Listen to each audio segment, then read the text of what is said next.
Assalomu alaykum. LeetCode SQL 50 ta savolni 3-kunga xush kelibsiz. Bugun bizda big countries degan oson turdagi savol bor. Xo'p, bizda berilgan ekan world degan table va unda name, ya'ni o'sha countryning name, davlatning ismi, kontinenti qaysi qit'aga taalluqliligi, misol uchun Asia, Yevropa, Afrika maydoni qanchaligi, aholisini soni va yalpi ichki mahsulotini qiymati berilgan ekan. Bizga shunaqa savol berilgan. Country is big if shunaqa katta davlatlarni topishimiz kerak ekan. Faqat ularda shunaqa condition bor. Agar davlatni maydoni eng kamida 300 ming bo'lsa yoki uni aholisi 25 milliondan ko'p bo'lsa, 300 ming emas, mana bu 3 milliondan ekan. 3 million kilometr kvadratdan katta va aholisi 25 milliondan ko'p bo'lsa, mana shu davlat katta davlat deb hisoblanar ekan. Biz endi shu davlatlarni topishimiz kerak. Bizga berilgan table mana shu. Endi biz shunaqa query yozishimiz kerak. Javobi shunaqa chiqishi kerak. Demak, Afg'onistonda aholisi 25 mingdan ko'p joyi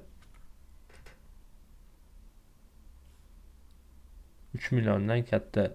Lekin bu yoqda adashmovchilik bo'lgan, menimcha 652 ming ekan maydoni. Balki 300 ming bo'lishi kerak bo'lgandir. Bo'ldi. Tushunarli. Men shu narsa, misol uchun men buni zapis qilib montaj qilmasdan tushirib qo'yaman. Shtobi sizlarga ham tushunish uchun men bu yerda demak and emas or deb yozgan ekan. Men shu narsa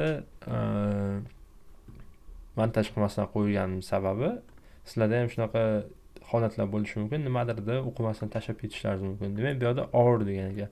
Demak, maydoni 3 milliondan katta bo'lsa yoki aholisi 25 milliondan ko'p bo'lsa katta davlat ekan. Demak, endi biza clause'da or ishlatamiz. And emas or. Statementimizni yozamiz, select query'imizni. Demak, table'imiz shunaqa yozamiz. Where area katta yoki teng bo'lsa 3 millionga 1 2 3 4 5 6 or tag population katta yoki teng bo'lsin 25 1 2 3 4 5 6 25 millionga. Endi bizga kerak faqat name population area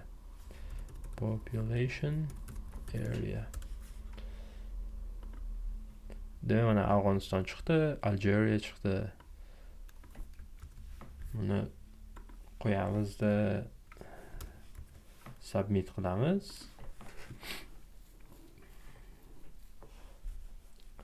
Bizning kodimizni qabul qildi. Eng yaxshi javobni ko'ramiz. Eng yaxshi javob ham shu bizangi bilan bir xil. Faqat o'sha oldingi videolarda aytganimdek, serverda run bo'ladigan vaqtda shu runtime har xil chiqqani uchun shunaqa ko'rsatgan. Bugungi videomiz tugadi. Keyingi videolarni o'tkazmasdan ko'rib olinglar.